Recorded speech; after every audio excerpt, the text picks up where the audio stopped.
नमस्कार दोस्तों, आप देख रहे हैं डीएनए। मेरा नाम है अभिजीत और हमारे साथ बने हुए हैं कुलदीप जी। तो कुलदीप जी, महाराष्ट्र चुनावों के रिजल्ट आ चुके हैं, विधानसभा चुनावों के।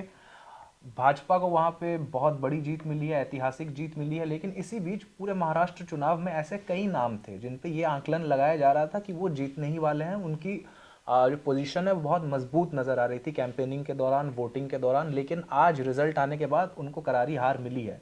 तो उन नामों पे ज़रा हम चर्चा करेंगे कि ऐसे कौन नाम थे जिन्हें हार मिली है और उन्हें हार मिलने के पीछे क्या कारण रह सकता है। चलिए सर, शुरू करते हैं। देखिए, सबसे पहला बड़ा नाम थे नवाब मलिक। नवाब मलिक चूंकि भले ही बहुत बड़े नेता ना माने जाते हो, लेकिन हमेशा चर्चा में रहने वाले नेता हैं। एनसीपी में एनसीपी अजीत पवार में उनकी एंट्री हुई थी इस बार, जिसका बीजेपी खुद विरोध कर रही थी, मतलब साथी ही विरोध कर रहे थे। एकनाथ शिंदे की शिवसेना भी उनका विरोध कर रही थी। तो ऐसे में उनके लिए बहुत मुश्किल मानी जा रही थी और वो खड़े हुए थे सामने समाजवादी पार्टी के अबू आजमी के सामने। तो दोनों मतलब फाइट ऐसी बड़े नामों की थी आपस में, और उसमें अबू आजमी भारी पड़े हैं। तो अबू आजमी का भारी पड़ना इसलिए थोड़ा सा ज्यादा वो है क्योंकि नवाब मलिक भी मुंबई का बड़ा मुस्लिम चेहरा है और अबू आजमी भी मुंबई का बड़ा मुस्लिम चेहरा है। आज दो बड़े मुस्लिम चेहरों में अबू आजमी भारी पड़ गए हैं। अब दूसरा अगर हम बात करें, पृथ्वीराज चौहान से अगर हम देखें, हाँ, पृथ्वीराज चौहान भी एक बड़ा चेहरा है, पूर्व मुख्यमंत्री रहे हैं, कांग्रेस के बड़े नेता हैं और वो कराड़ दक्षिण से चुनाव जीत, मतलब उनको गढ़ माना जाता है कराड़ दक्षिण। लेकिन वहां पर उनको इस बार 40,000 वोट के आसपास भाजपा के अतुलू बाबा भोसले ने 40,000 वोट के करीब से हरा दिया है। तो ये बड़ा अंतर है कि एक मतलब ये इसको कह सकते हैं लहर में बह जाना। इसको लहर में बह जाना, जो बीजेपी की लहर आई, भगवा लहर जो चल रही थी, उसमें कहीं ना कहीं देखिए होता क्या है, जब आपका गढ़ वाली सीट भी होती है ना, जब लहर आती है तो कई बार आप उसमें डूब जाते हैं। तो वही पृथ्वीराज चौहान के साथ हुआ है। अदरवाइज पृथ्वीराज चौहान के साथ ऐसा होना मुझे नहीं लगता था कि किसी भी एंगल से होगा। अगर हम लोग एक और बात करें तो इस समय जो सबसे ज्यादा चर्चा में एक नाम रहता है मुंबई में, वो नाम है बाबा सिद्दीकी। बाबा सिद्दीकी मर्डर केस सब लोग जानते हैं, बड़े नेता थे बाबा सिद्दीकी, और उनके मर्डर के बाद से वो नाम लगातार चर्चा में है। क्योंकि सलमान खान को थ्रेड मिल रही है, फिल्म एक्टर सलमान खान को उसी से जोड़ करके, लिंक करके लॉरेंस बिश्नोई वाला मामला चल रहा है। तो बाबा सिद्दीकी के जो बेटे हैं जिशान सिद्दीकी, वो चुनाव लड़ रहे थे एनसीपी अजीत पवार की तरफ से। उनको भी माना जा रहा था कि भाई अब पिता की एक विरासत को संभालेंगे, सिंपैथी वोट भी होगा तो जीत जाएंगे। लेकिन अगर बाबा सिद्दीकी की बात करें तो बाबा सिद्दीकी भी की बांद्रा ईस्ट जो सीट जो उनका गढ़ मानी जाती थी, वहां उनको शिवसेना उद्धव ठाकरे के नेता वरुण राज ठाकरे के बेटे भी सर हारे हैं। अगर हाँ, राज ठाकरे के बेटे अमित ठाकरे भी हारे हैं। हालांकि वो पहली बार चुनाव लड़ रहे थे और कहीं ना कहीं उनकी हार के पीछे उनके चाचा उद्धव ठाकरे भी जिम्मेदार हैं, जिन्होंने एक ऐसा उम्मीदवार वहां पर उतार दिया जो उनकी हार का कारण बन गया। अगर वो नहीं होते तो जो ठाकरे परिवार के सिंपैथी वोट हैं जो मिलते हैं उस सीट पर, क्योंकि वो ठाकरे परिवार का गढ़ मानी जाती है, माहिम सीट जहां से राज ठाकरे के बेटे लड़ रहे थे अमित ठाकरे, तो वो जीत जाते उस सीट पर। अगर हम लोग एक और बड़ा नाम बात करें तो, बड़ा नहीं मतलब चर्चित नाम की हम लोग बात करते हैं, तो स्वरा भास्कर जो है फिल्म एक्ट्रेस, उनके हस्बैंड जो है फहाद अहमद, उनकी भी बड़ी चर्चा इस चुनाव में थी।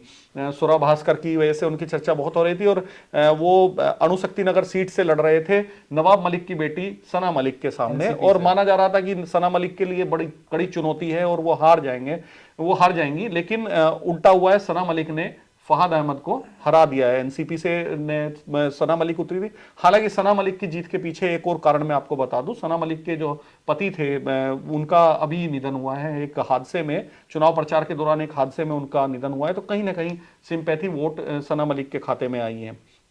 अगर हम लोग एक और नाम बात करते हैं, युगेंद्र पवार की अगर हम युगेंद्र पवार, देखिए बड़ा नाम, क्योंकि पवार फैमिली का एक सदस्य है, और सबसे बड़ी बात थी कि उनके पीछे सबसे बड़े पवार का शरद पवार हाथ था। शरद पवार के दादा मतलब खुद पीछे खड़े हुए थे पोते के पीछे, और फाइट थी अपने चाचा अजीत पवार से। तो ये फैमिली वर्सेस फैमिली वाला जो एक फाइट थी, उसमें चाचा अजीत पवार फिलहाल तो छोटे दादा पर भारी पड़ गए हैं। तो छोटे दादा मतलब युगेंद्र पवार को जो बारामती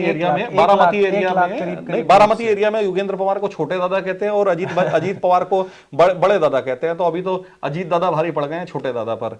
1 लाख के करीब वोट से आ रहा है, यानी कि मार्जिन इतना बड़ा है कि शरद पवार परिवार की विरासत क्लियर हो गई है कि किसके पास है। धीरज देशमुख अगर हम बात करें, धीरज देशमुख का देखिए दो बड़े चीजों की वजह से धीरज देशमुख का नाम है। एक तो पूर्व मुख्यमंत्री विलासराव देशमुख के बेटे हैं, तो एक पैतृक मतलब एक तरीके से पैतृक उनकी विरासत है ये राजनीतिक सीट, राजनीति। और दूसरा फिल्म एक्टर रितेश देशमुख के सगे भाई हैं, तो यानी कि विलासराव एक एक, देशमुख एक के बेटे सेलिब्रिटी टच भी उनके नाम के साथ जुड़ा रहता है। इसके बावजूद लातूर ग्रामीण सीट जो विलासराव देशमुख की बहुत ही मतलब खास सीट मानी जाती थी, वहीं पर उनको बीजेपी के रमेश काशीराम ने हरा दिया है। तो ये भी कहीं ना कहीं कांग्रेस और बीजेपी का जो आपसी लहर वाला मामला था उसमें हुआ है। अगर हम लोग बात करें एक और नाम, तो ये कांग्रेस की यशोमती ठाकुर हैं जो चर्चित नाम रहती हैं, उनको भाजपा के राजेश श्री राम जी वानखेड़े ने तेवसा सीट पर हरा दिया है।